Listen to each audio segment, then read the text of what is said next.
Halo teman-teman, Assalamualaikum warahmatullahi wabarakatuh. Perkenalkan, nama saya Siti Salvianti dengan NIM 22852400012 dari Program Studi Bimbingan dan Konseling. Pada video kali ini saya akan membahas dua materi, yaitu keterampilan attending serta perilaku verbal dan non-verbal dalam konseling. Oke teman-teman, kita masuk ke materi yang pertama, yaitu keterampilan attending. Jadi teman-teman, attending adalah kemampuan konselor untuk memberikan perhatian yang penuh kepada konselingnya, baik secara fisik maupun psikologis. Jadi konselor di sini bukan hanya untuk mendengar, tetapi benar-benar hadir. Tujuannya apa sih? Nah, tujuannya adalah agar konseling merasa dihargai, didengar, dan nyaman untuk terbuka. Nah, ada beberapa aspek penting nih dari attending teman-teman, yaitu yang pertama, kontak mata, ekspresi wajah, sikap tubuh menghadap konseling, serta respon sederhana seperti anggukan kepala dan juga respon berkata iya. Jadi teman-teman, selain ada aspek, tentunya ada tahapan dari attending. Nah, ada apa aja sih tahapannya? Oke, yang pertama, fokus pada konseling, yang mana konselor di sini benar-benar hadir untuk konselingnya. Dan yang kedua, mendengarkan tanpa memotong pembicaraan, yang mana konselor di sini itu memberikan ruang untuk konselingnya mengungkapkan, mengekspresikan apa yang sedang ia alami. Dan yang ketiga, memberikan respon yang sederhana yang tadi sudah saya jelaskan, seperti memberikan anggukan kepala atau berkata, "Oh iya, oh gitu ya. Oh iya iya iya," gitu. Itu tuh menunjukkan bahwasanya kita benar-benar mendengarkan konseling kita pada saat konseling kita itu sedang berbicara. Jadi teman-teman, kelebihan dari attending adalah dapat membangun hubungan yang hangat dan rasa aman, baik untuk konselornya dan juga untuk konselingnya. Namun, jika berlebihan, bisa terkesan tidak natural dalam komunikasi antara konselor dan konselingnya. Nah, ada contoh dialognya.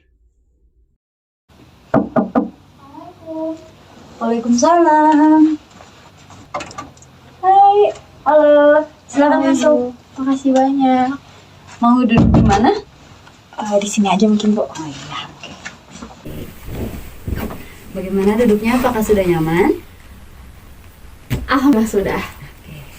Ini Sasa ya, dari kelas mana? Iya, Sasa dari kelas 12 IPS 3, Ibu. Oh iya. Bagaimana Sasa? Apakah ada yang bisa Ibu bantu?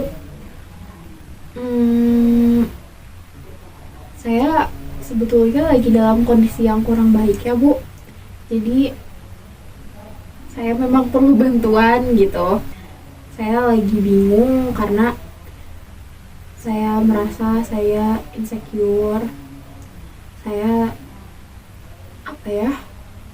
gak nyaman berada di lingkungan yang banyak orang gitu. Terus ya insecurity saya tuh ngerasa udah berlebihan banget gitu, sampai saya takut dan cemas gitu, Bu.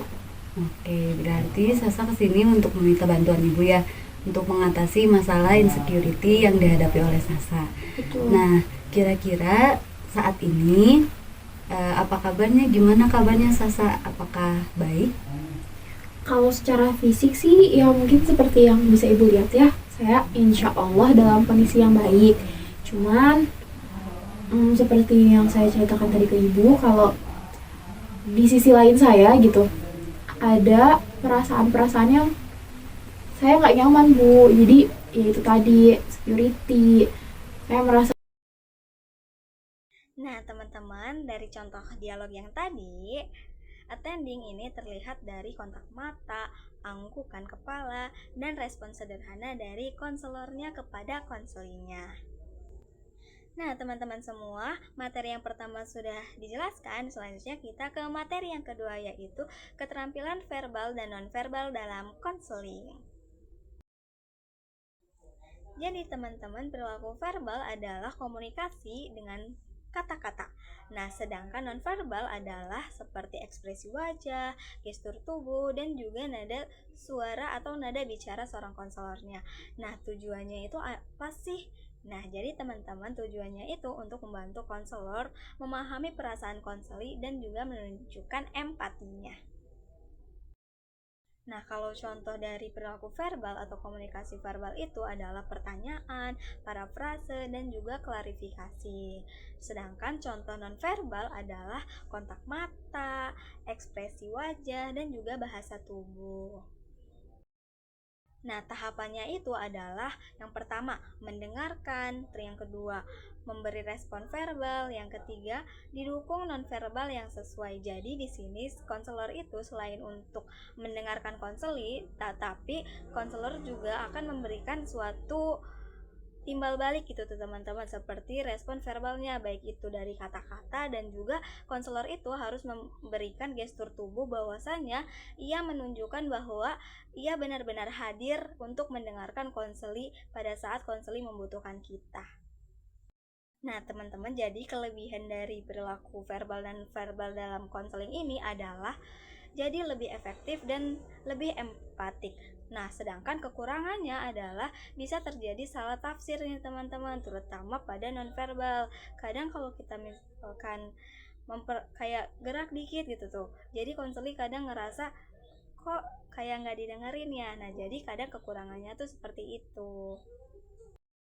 Nah, teman-teman, sekarang ada contoh dialog dari perilaku verbal dan nonverbal.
Nah, teman-teman, setelah menonton dialognya, di sini kita bisa ngeliat nih penggunaan kata-kata yang empati dan juga didukung dari ekspresi wajah dan juga nada suara serta gestur tubuh.